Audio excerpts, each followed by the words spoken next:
Viens, entends le maître qui t'appelle. Qui joyeux veut travailler pour moi. Au salut des âmes qui m'appellent, annonçant Jésus mort sur la croix. Parle-moi, parle-moi, et je te répondrai avec toi. Parle-moi,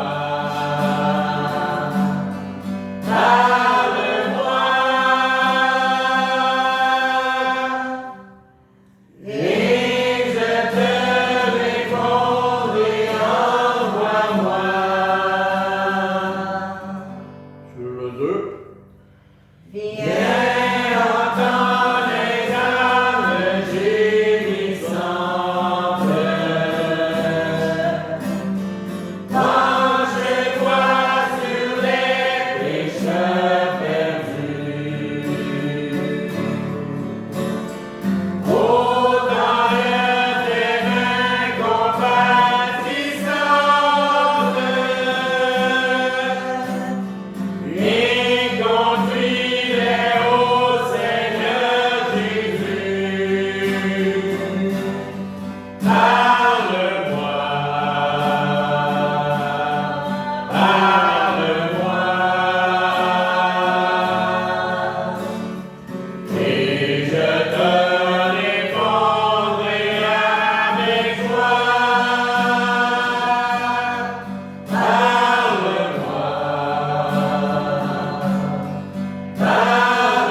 Parle-moi,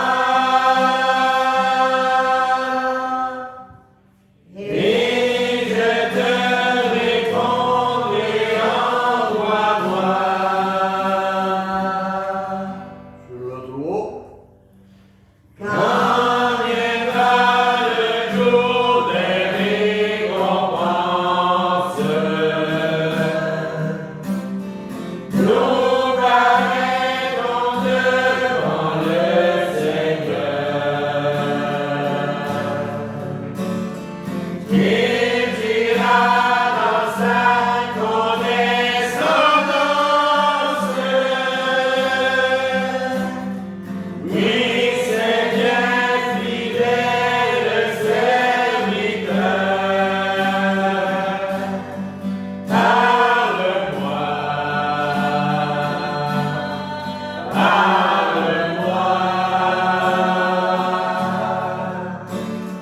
et je te répondrai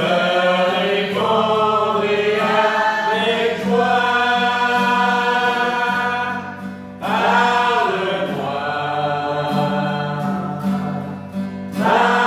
Parle-moi,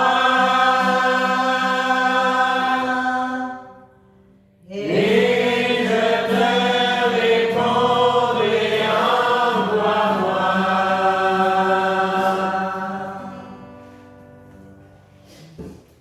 Amen. Gloire à Dieu pour votre présence. Ce matin, j'aimerais vous demander de prier pour deux églises que je connais, qui sont pas mal dans le même coin, c'est-à-dire l'église de Saucier et l'église de McHenry. Ils ont beaucoup de cas de COVID-19. Et même le pasteur de McHenry, il ne sait pas s'il va s'en sortir. C'est un pasteur qui est quand même assez vieux.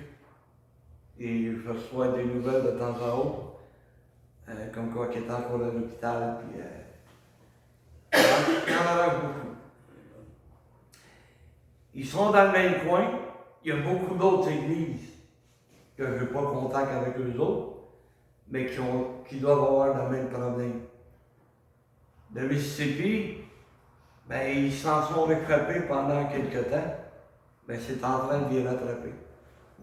C'est beaucoup de personnes qui défiaient la loi, qui pour eux autres, bah, ça n'existe pas, ou ben c'est beaucoup des trompistes. Fait que, vous savez comment l'ancien président Trump a réagi face à la COVID. Fait que, eux autres, ils croyaient tout de ce que Trump lui disait, ben ils payent le prix aujourd'hui. Mais quand même, soyez en prière pour eux autres, qu'ils puissent s'en sortir. Nous, on est bénis, on s'approche de la fin. Il y a encore quelques têtes dures, mais on s'en va vers le bon bord. On s'en va sur le bord où on n'aurait plus besoin de masque, qu'on va pouvoir se réunir comme avant, puis avoir les mêmes privilèges qu'on avait autrefois. C'est sûr que là, les privilèges, bon, la santé publique, le ministre, un peu tout le monde, ils nous ont mis des restrictions, mais on a essayé de les respecter, puis on va continuer à les respecter jusqu'à la fin. Mais après ça, qui est-ce qui va avoir la victoire? Ben, c'est nous autres. T'sais, quand tu regardes ce qui se passe là, présentement dans le reste du monde, le monde chiale bien là, au Québec, là, mais regarde ce qui se passe dans le reste du monde, puis on est bien au Québec, on est choyé au Québec. Parce que si tu regardes la France, ben là, tu sais, tout est arrêté encore. Ils ont un problème avec le variant, je ne sais pas trop lequel. D'autres pays ont le même problème. Même Israël, qui était parmi ceux qui s'en étaient sortis le plus rapidement, sont en train de revivre encore. Fait que c'est pas le temps de cesser de punir pour pas que ça nous arrive à nous autres. Tu sais que les variants, ben, on soit capable de les contrôler à cause de la vaccination. Puis là, on ne veut pas m'étaler là-dessus, celui qui est d'accord, celui qui n'est pas d'accord, puis non, non. Nous, en tant qu'Église, on va faire le respect. On va respecter, tout simplement. Bon, et là, il faut qu'on y aille dans le message.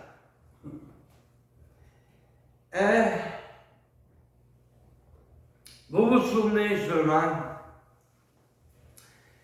lorsque nous allions à l'école,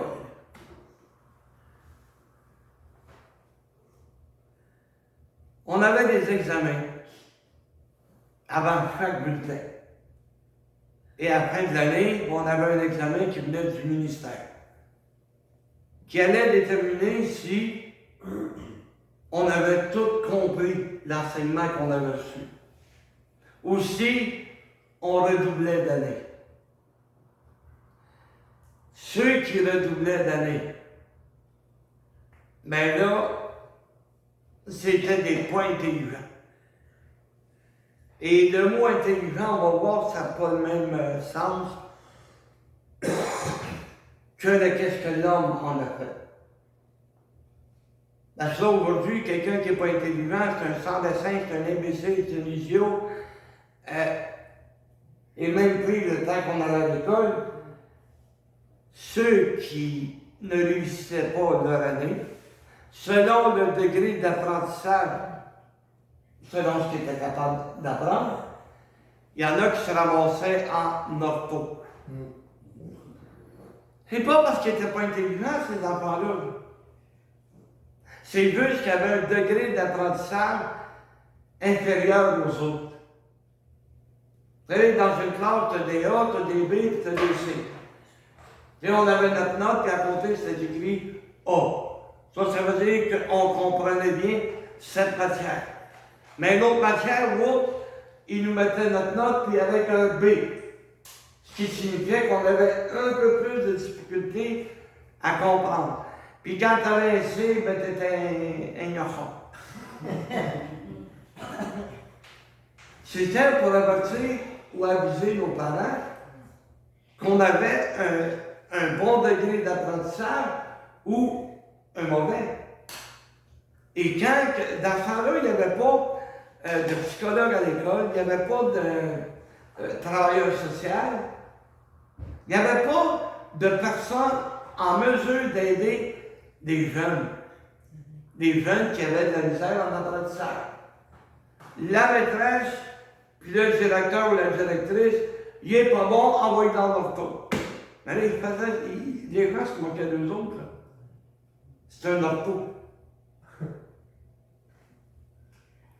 Mon frère, un de mes frères, il s'est rendu en 7e année. Ça veut dire qu'il maîtrisait quand même assez bien. Mais rendu à la 7e année, il était rendu à un âge où il a décidé, ben moi l'école, je ne veux plus y aller. Moi l'école, je suis tanné. Et il s'est fermé complètement à tout ce que le professeur essayait de lui apprendre. Un point tel que la maîtresse pouvait faire avoir honte.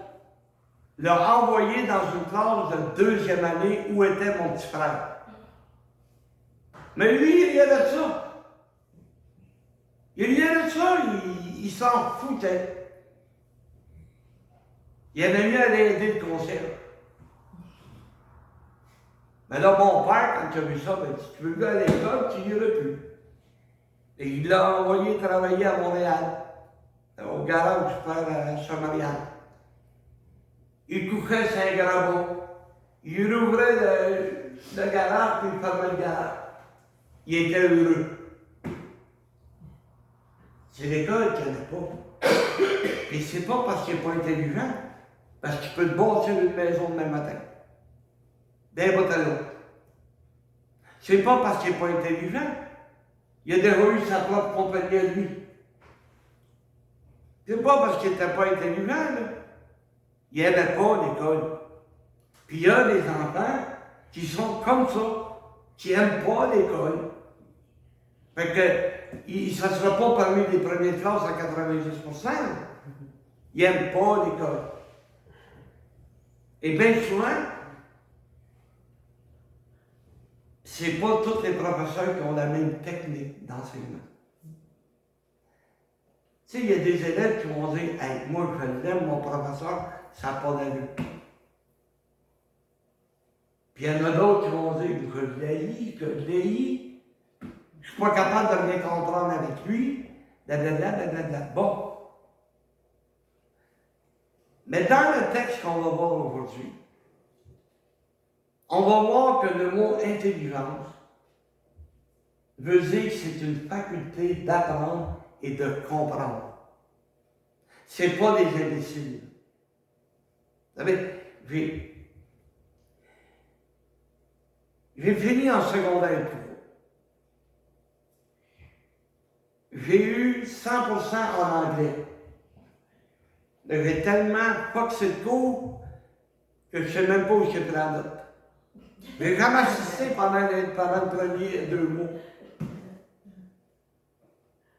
Moi aussi, cette année, je voulais aller travailler. Mais je suis moins intelligent par intelligence secondaire 3. Il y a bien des choses que j'ai appris avec mon père. Avec un autre. J'avais une capacité d'apprendre. D'après deux, c'est toi qui faisais d'accord, hein? Tu as travaillé combien de temps? À peu près. 15 ans. Il est parti de la Bredette, puis il s'est allé faire des meubles chez Arbois. Parce qu'il avait une capacité d'apprendre. Il a appris il part de la corde, puis il s'en va faire des meubles. Regarde, ça, c'est lui qui l'a fait. C'est bien fait. Il n'y a pas besoin d'un clan Ikea pour monter le meuble, lui-là. Là. Puis il n'y a pas besoin d'appeler son beau-père pour qu'il vienne l'arranger parce qu'il reste 15 bis.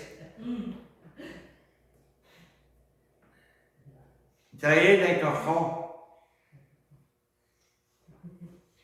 Il part de là, il est rendu qu'il fait des toits. Et pourtant, je ne veux pas l'insulter, mais il a déjà été dans une classe d'ortho. Il est-tu moins intelligent?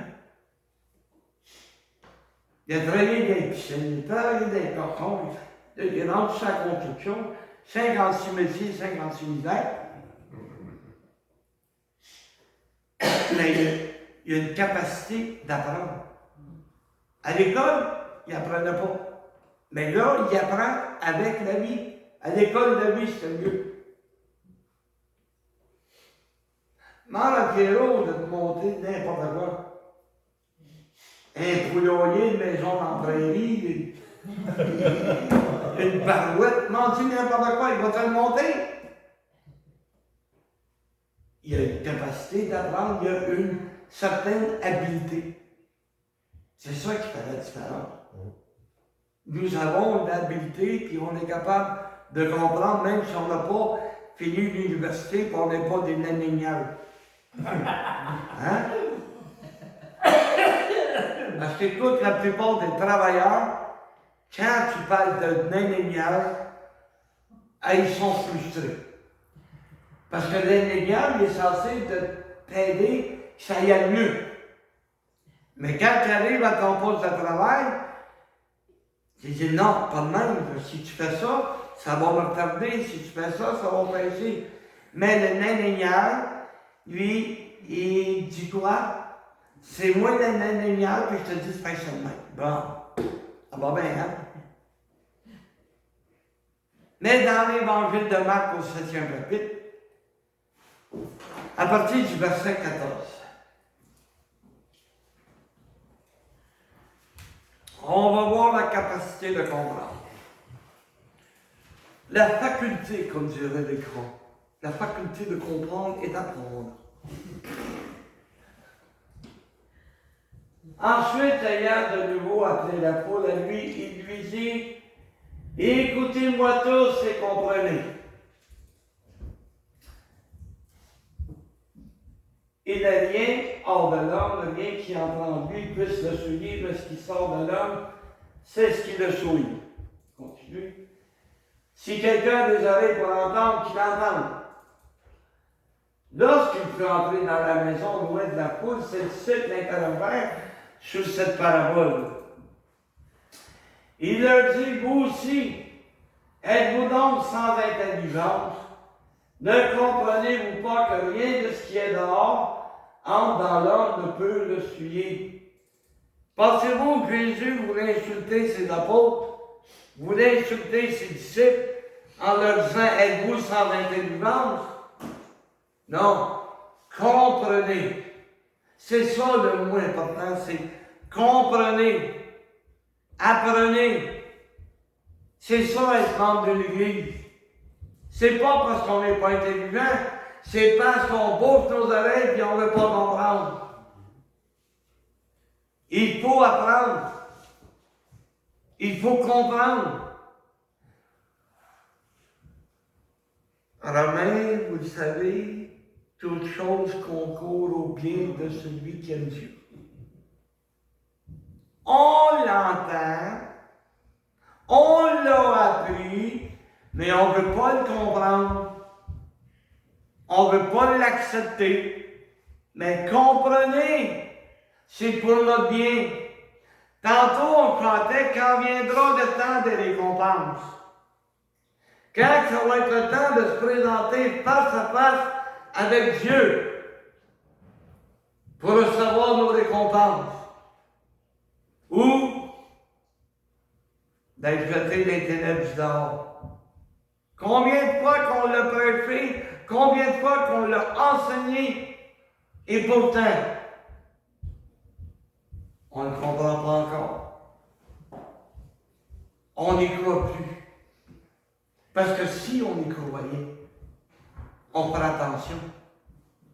Et il n'y a rien qui rentre dans l'homme. Peu importe la nourriture que tu vas prendre, on va dire que ça va dans les lieux secrets. Ça se ramasse dans le bol, pas dur, là. Pas ça qui nous souille. Ce qui nous souille, regardez bien, ce qui souille l'homme, car cela n'entre pas dans son cœur, mais dans son ventre, puis s'en va dans les lieux secrets, qui purifient tous les aliments. Et il dit encore, ce qui sort de l'homme, c'est ce qui souille l'homme. Car c'est du dedans, c'est du cœur des hommes que viennent et que sortent les mauvaises pensées.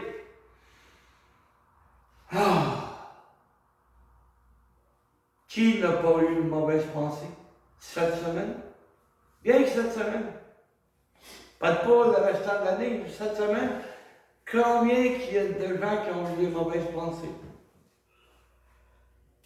S'il continue, mon boss va y en péter un. Oups.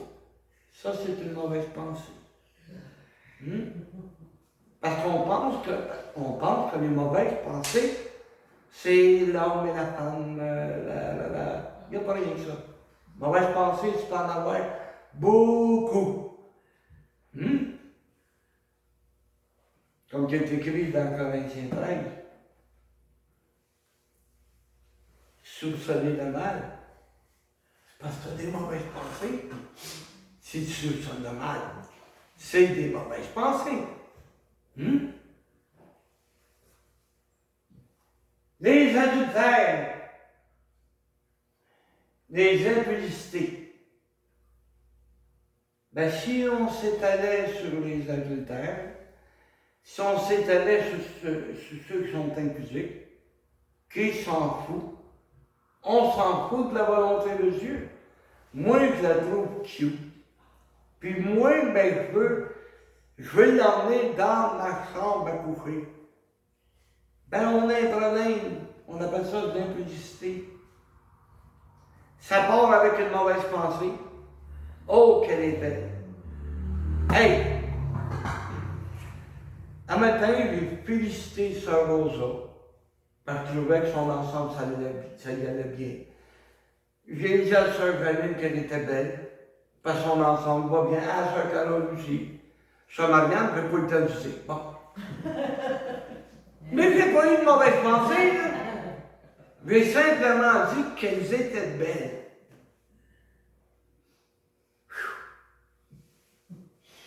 Mais combien qu'il y en a qu'ils ne diront pas qu'ils sont belles, mais qu'ils sont belles. Un lieu de dire. Il me trouve fin. Ah non, c'est vrai, il me trouve fin. Puis ça lui fait plaisir. Tu sais, nous autres, on s'habille. Pas oui, mais les femmes ne s'habillent pas n'importe comment. Là. Pas n'importe comment qu'ils vont s'habiller, les petites demoiselles. Ils aiment ça, je peux dire qu'ils sont belles. Hein? Ben, vous êtes belles. Bon. Même ma fille Julie, je vais t'oublier, mais elle est pareil. Là. Elle aussi est belle. Vous allez dire, puis ta femme, ben oui. Hein? Ben oui, elle aussi est belle. Bon. Oh, je te dis. Les meurtres. Non. Non. On est dans la classe, il y a des A, B, il y a beaucoup de C.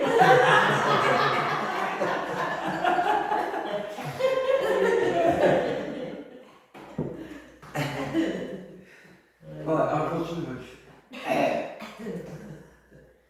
Les meurtres. Bon. Comment peux-tu dire que tu aimes Dieu si tu n'aimes pas ton frère que tu vois? Parce que Dieu, tu ne le vois pas, puis tu dis que tu l'aimes. Mais ton frère, tu le vois. L'apôtre Jean dit même qu'on est des meurtriers lorsqu'on n'aime pas notre frère. Parce que tu sais, ça m'est pas arrivé de détester quelqu'un au point que j'ai toi, moi, te faire la passe, puis que je poigne la carabine d'un des frères, puis je le sais. Non. Mais de ne pas aimer un frère, de le détester. Parce que si tu ne l'aimes pas, tu le détestes. N'est-ce pas?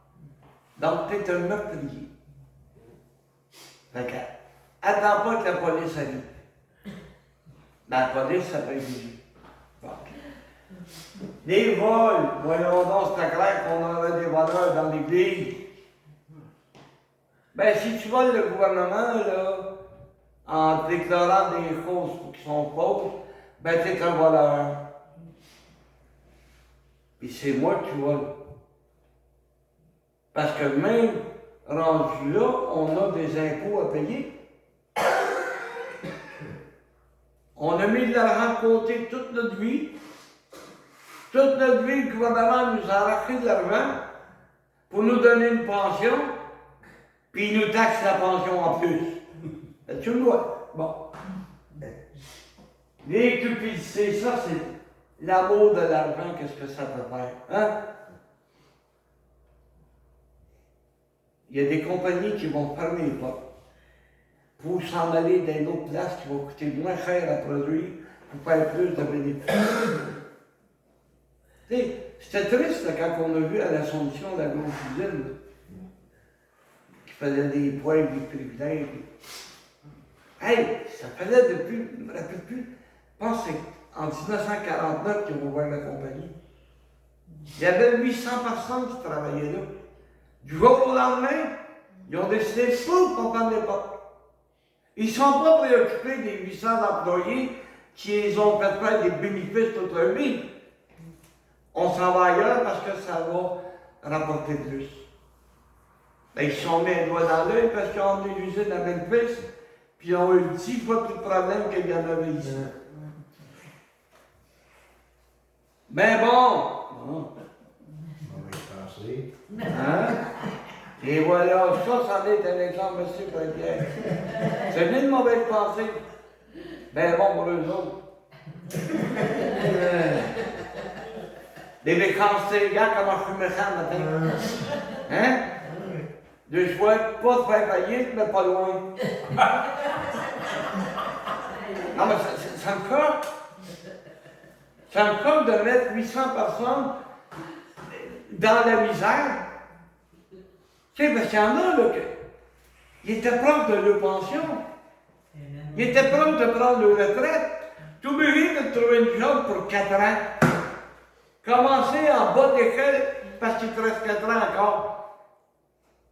Ça me choque, les affaires même. Tu sais, mêler de l'argent dans tes poches, ça ne me dérange pas. Soirée, ça ne me dérange pas. Mais au moins,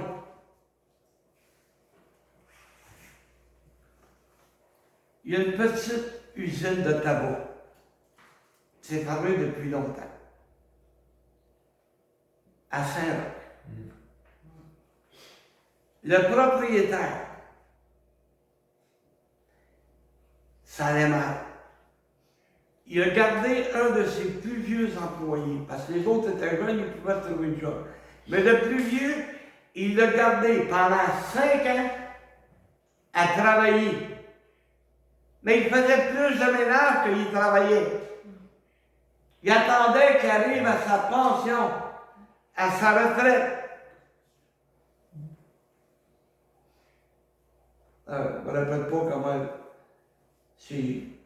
On l'appelait Tennis. Tennis, la pointe. Mais son nom, je pense que c'est Stanislas, quelque chose en même. Un vieux monsieur gentil, avec une famille assez grosse, mais il a pu conserver son emploi parce que son employeur avait du cœur. Au lieu de penser aux bénéfices, il pensait à tous les employés qui sont là. Tous les employés qui ne font pas peur des bénéfices, qui prennent soin d'eux autres. Mais non. C'est pour ça que je suis méchant.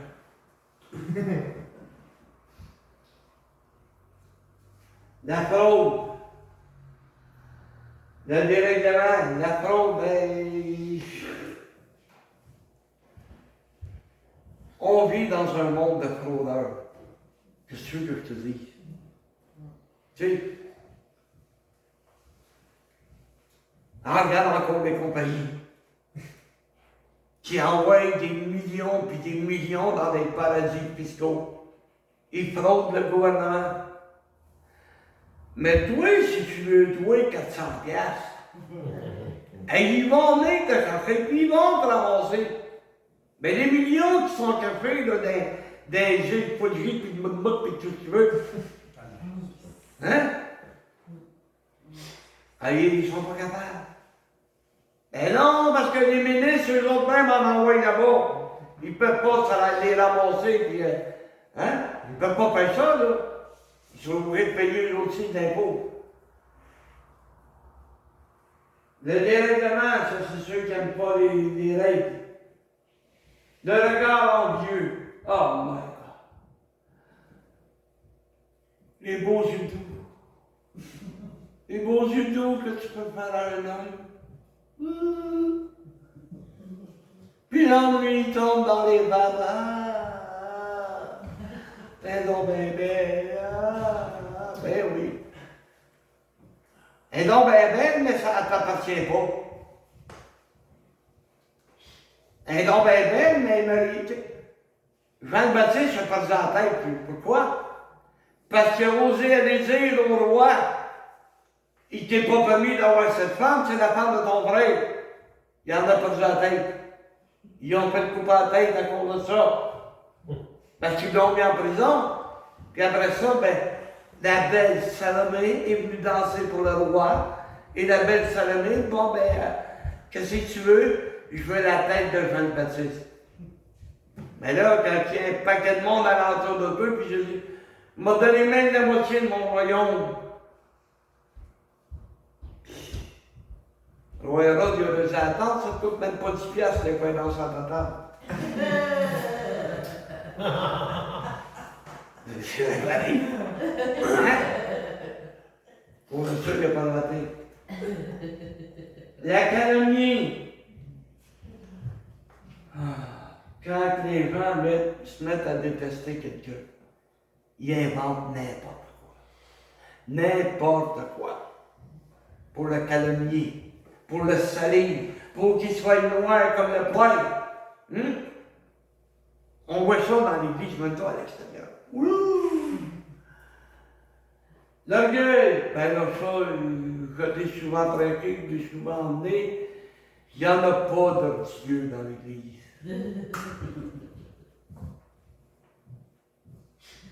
Pas pour rien, je me fais opérer de main pour les yeux.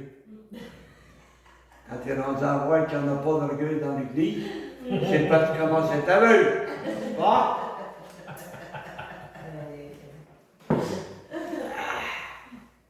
Le mec va être clair. Oh. La folie. Ah! Hey, ça doit venir. Quand on parle de folie, ben, on pense tout de suite aux aliénés, les malades mentales qui sont dans les institutions. Mais les plus fous, c'est vous qui sont dans l'église. Parce que t'as beau de prêcher, de les enseigner, ils ne comprennent pas. Ils ne veulent pas comprendre. Ils ne veulent pas comprendre que tu vas te présenter devant Dieu. Qu'est-ce que tu vas répondre? Hein? C'est de la folie. Tu sais, c'est dans les Ecclésiastes, au chapitre 12, qu'on peut dire de quelle manière que Salomon nous emmène ça. Réjouis-toi dans les jours de ta jeunesse. Fais ce que tu veux. Mais sache que pour tout cela, tu seras appelé en jugement. Qu'est-ce qu'on va répondre à Dieu? Si ma folie m'amène à trouver des sœurs trop belles, puis que je me mette à les cruiser, qu'est-ce qui va m'arriver? Hein? Qu'est-ce que je vais faire avec ça? Qu'est-ce qu'on va répondre à Dieu? Je t'avais donné une femme. Elle était à ton goût. Tu l'as fréquentée pour mieux la connaître. Et tu t'es marié. Qu'est-ce que tu fais avec une autre femme? Qu'est-ce que tu vas répondre à Dieu? Ouais, ben c'est que ma femme a vieillissait. Elle a commencé à être moins belle. Hein? Ben là, je prends un risque en disant ça parce qu'elle me prend au sérieux. Je fais de l'os. Hein? C'est moi qui vais avoir les bêtises.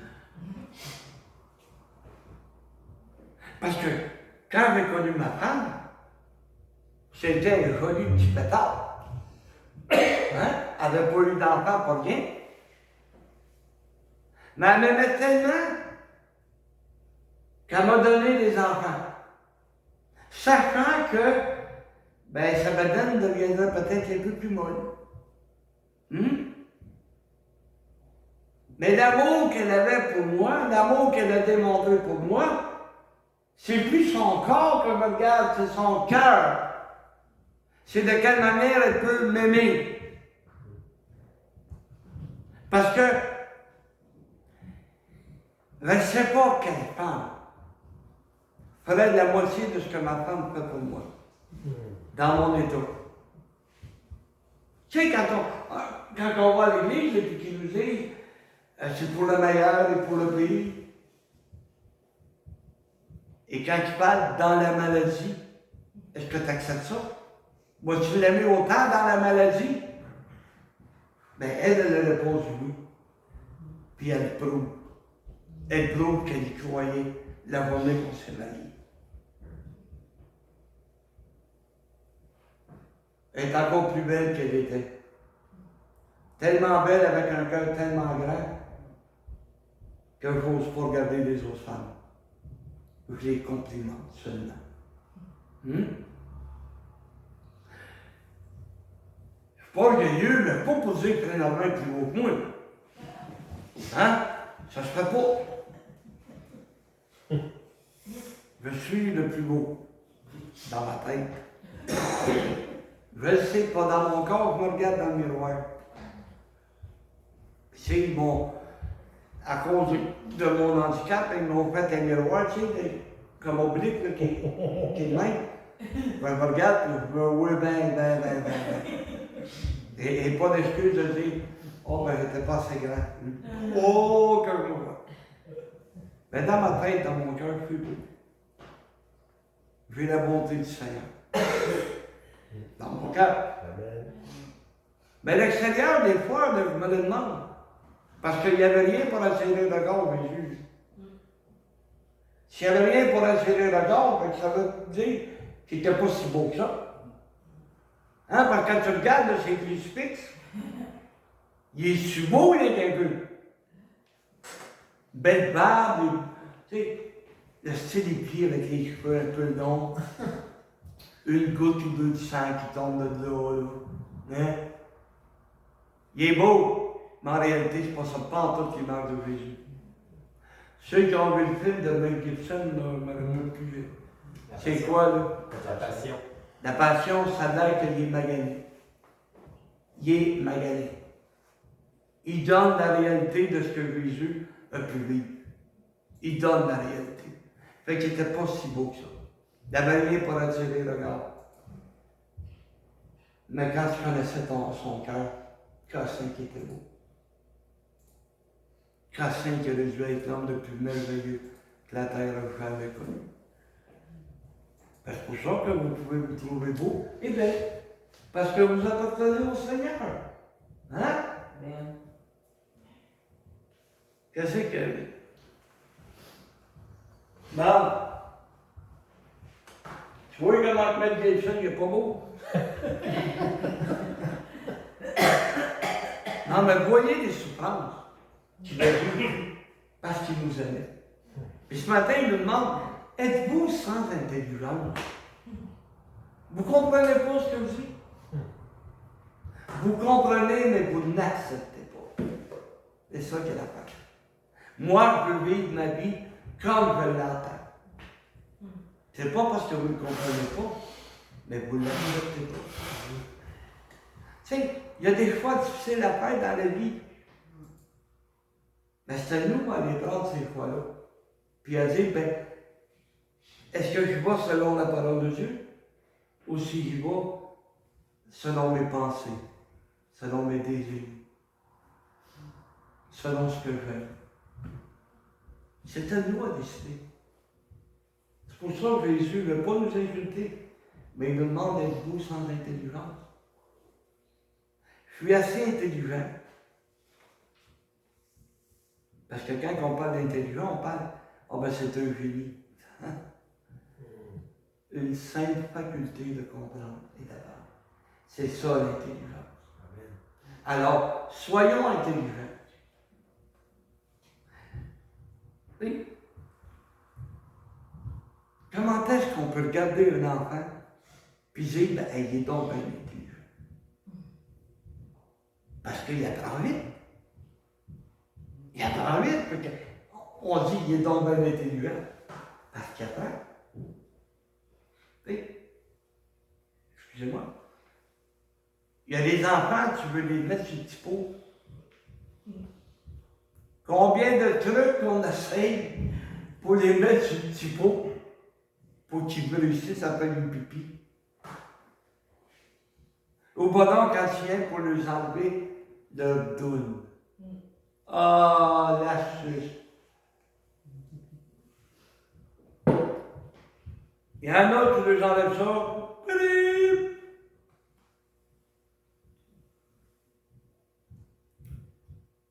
Saviez-vous, peut-être que vous ne le saviez pas, mais vous allez le savoir aujourd'hui. J'ai un de mes oncles, sa mère a réussi à lui enlever sa suce quand il est rentré à l'école. Ça veut dire que c'était au moins 5 ans. Puis à l'époque, il n'avait pas de maternelle, ça veut dire que c'était 6 ans que sa mère a réussi à lui enlever. Je regarde, il y a des enfants, je ne parle même pas un an de pauvres qui n'en ont plus besoin.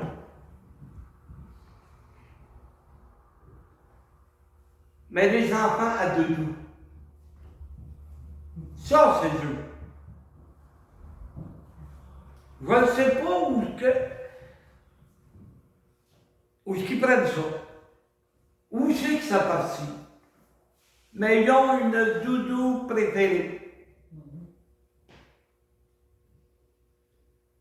Elle a tellement été lavée qu'elle est toute en train de se découdre.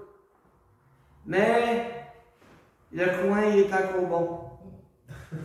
Elle a réussi à faire du bon l'enfant. L'enfant a réussi. Oh, j'ai ma doudou. Hein? C'est rendu aussi dur que le suce enlevé. Hein? Mais il y en a qui sont plus intelligents. Ils ont une meilleure capacité à comprendre. Parce que bien souvent, c'est pas l'enfant qui est pas intelligent, c'est le parent.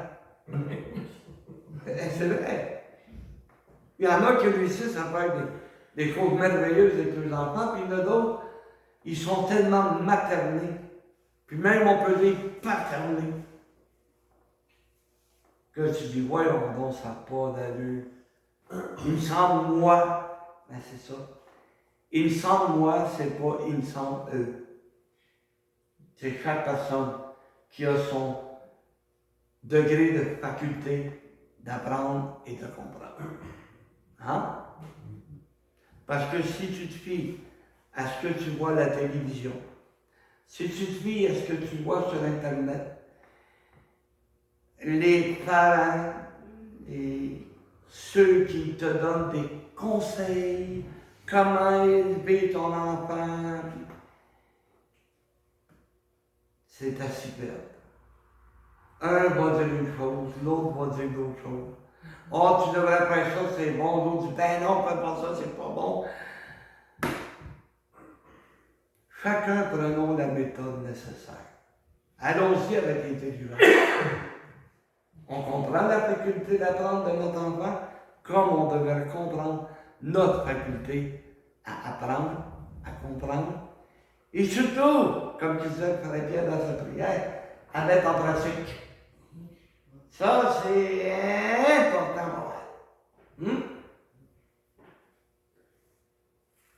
Je n'ai pas emmené la moitié de ce que j'avais écrit, mais je pense que c'est suffisant pour comprendre le message. Que Dieu nous bénisse.